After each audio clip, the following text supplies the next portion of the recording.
RMS Titanic अपने समय का सबसे बड़ा और लग्जरियस समुद्री जहाज, जिसके बारे में कहा गया था कि यह अनसिंकेबल है। यह अपने पहले ही सफर में, जो 10 अप्रैल 1912 को शुरू हुआ था, 5 दिन बाद एक आइसबर्ग से टकराकर नॉर्थ अटलांटिक महासागर में डूब गया था।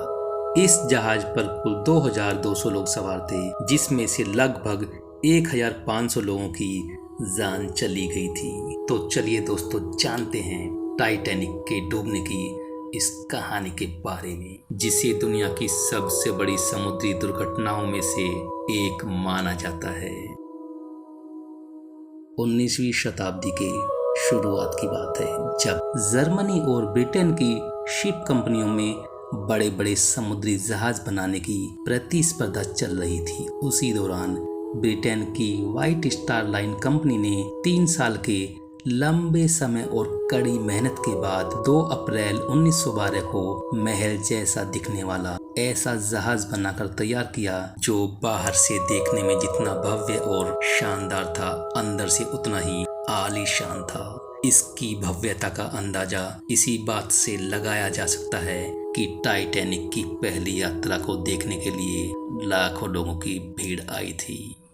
10 अप्रैल सन 1912 का दिन था। टाइटैनिक की पहली यात्रा थी। यह जहाज इंग्लैंड के साउथहैम्पटन से न्यूयॉर्क की ओर जा रहा था, जिसमें 920 यात्री सवार थे। 42 किलोमीटर प्रति घंटे की रफ्तार से शाम तक शैम्बर्ग, फ्रांस पहुंचा। इसके बाद टाइटैनिक क्वींसटाउन, आयरलैंड से यात्रियों को लेते हुए न्यूयॉर्क के लिए रवाना हो गया। टाइटैनिक आयरलैंड से यात्रियों को लेकर निकला ही था कि इसके कप्तान एडवर्ड जॉन स्मिथ को रास्ते में आइसबर्ग होने की पहली चेतावनी मिली, लेकिन कप्तान एडवर्ड जॉन स्मिथ ने इस चेतावनी को सीरियसली नहीं लिया और जहाज की स्पीड कम नहीं की। रात होते होते कप्तान एडवर्ड जॉन स्मिथ को लगभग 6 मैसेज अलग अलग जहाज़ों द्वारा दिए जा चुके थे, लेकिन कैप्टन ने ना तो इन चेतावनियों को गंभीरता से लिया और ना ही जहाज की स्पीड कम की, क्योंकि हो सकता है कि कैप्टन स्मिथ अपना रिटायरमेंट इस रिकॉर्ड के साथ खत्म करना चाहते थे कि टाइटैनिक इस सदी का सबसे बड़ा और तेज चलने वाला जहाज है। 14 अप्रैल की अंधेरी रात थी। चारों तरफ ठंड का ऐसा आलम था कि शरीर भी जम जाए। जहाज के 2 क्रू मेंबर जब जहाज की निगरानी करने के लिए जहाज के ऊपर खड़े हुए थे, तभी 11:39 पर जहाज के ठीक सामने एक काला सा पहाड़ दिखाई देता है।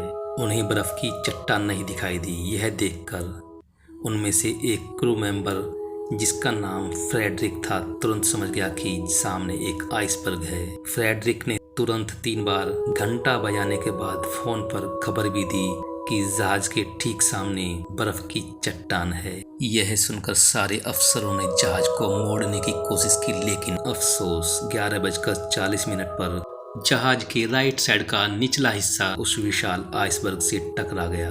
टकराव इतना जोरदार था कि इसमें सवार सभी यात्रियों को जोरदार झटका लगा। थोड़ी देर में ही जहाज के सारे इंजन बंद कर दिए गए। जहाज के आइसबर्ग से टकराने की खबर जैसे ही यात्रियों को लगी, पूरे जहाज में अफरा तफरी का माहौल बन गया। खौफ की वजह से लोग इधर उधर भागने लगे। जहाज के टकराने वाले हिस्से को आइसबर्ग ने चीर दिया था। इसमें लगी प्लेट्स की कीलें तक बाहर आ गई थी, जिसकी वजह से आपस में जुड़ी प्लेट्स सरक गई और समुद्र का पानी तेजी से अंदर आना शुरू हो गया, जिसकी वजह से 3rd क्लास में रहने वाले यात्री ऊपर की ओर भागने लगे। पानी इतनी तेजी से अंदर आ रहा था कि जहाज के निचले हिस्से में बने 16 कंपार्टमेंटों में से 5 में पानी भर चुका था। इस घटना से जहाज के डिजाइनर थॉमस एंड्रयूज की चिंता बढ़ गई थी। उन्होंने जहाज के कैप्टन को बताया कि थोड़े ही समय में पानी डेक के ऊपर से होते हुए एक एक करके सभी कंपार्टमेंट्स में भर जाएगा।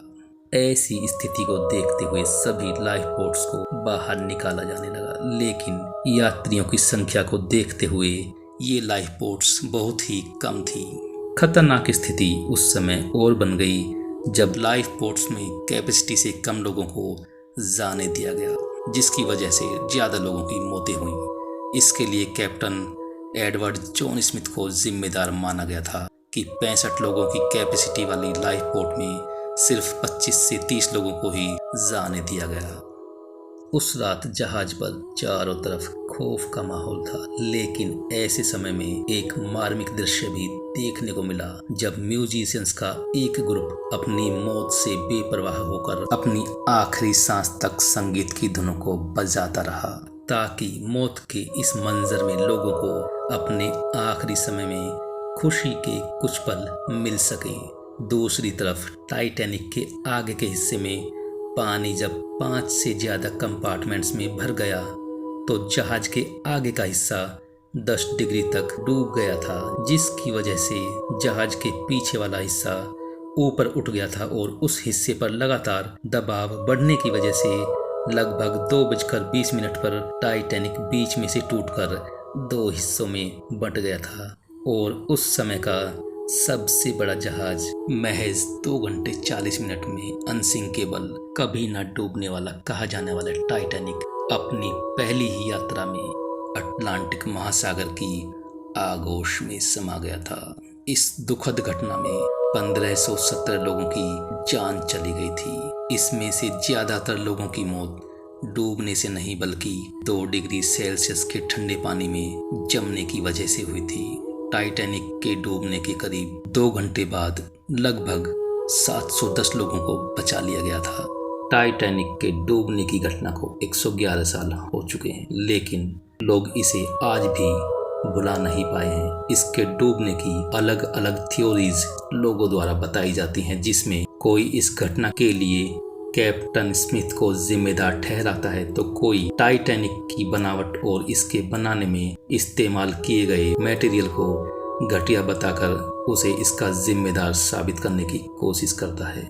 लेकिन सन 2010 में एक प्रोजेक्ट शुरू किया गया था जिसमें टाइटैनिक के डूबने की असली वजह को जानने के लिए शोधकर्ताओं की एक टीम बनाई गई थी, जिसने आधुनिक रोबोट्स और हाई डेफिनेशन वाले कैमरों की सहायता से नॉर्थ अटलांटिक महासागर में राडार तकनीक से स्कैन करके 15 किलोमीटर के एरिया का एक मैप बनाया था।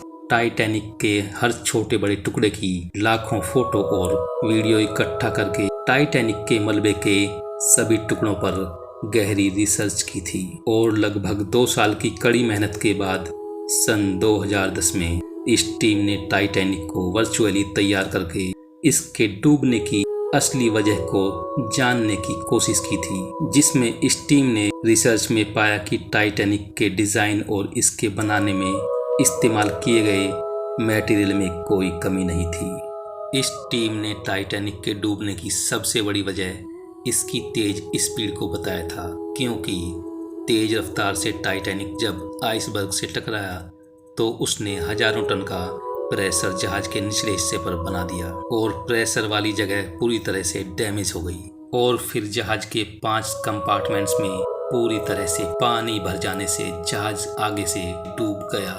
आज के समय में टाइटैनिक का मलबा समुद्र में नीचे गहराइयों में पड़ा हुआ है, जो कि साल 1985 में ढूंढा गया था। ओशन गेट नाम की एक कंपनी है जो लोगों को पनडुब्बी में बिठाकर टाइटैनिक का मलबा दिखाने के लिए समुद्र में लेकर जाती है। हालांकि 100 साल पूरे होने की वजह से इस जहाज के मलबे को पानी के नीचे की धरोहर में शामिल किया गया है, जिसके बाद टाइटैनिक के मलबे का संरक्षण संयुक्त राष्ट्र की एक एजेंसी करती है। दोस्तों, हो सकता है कि आने वाली सदियों में समुद्र की गहराइयों में पड़े टाइटैनिक की ये निशानियां शायद खत्म हो जाएं, लेकिन लोगों के दिलों में टाइटैनिक की यादें हमेशा जिंदा रहेंगी। दोस्तों, आशा करता हूँ कि इस वीडियो में दी गई जानकारी आपको पसंद आई होगी। जानकारी अच्छी लगने पर आप चैनल को सब्सक्राइब भी कर सकते हैं। अगले वीडियो में आपसे फिर मुलाकात होगी किसी नई जानकारी के साथ।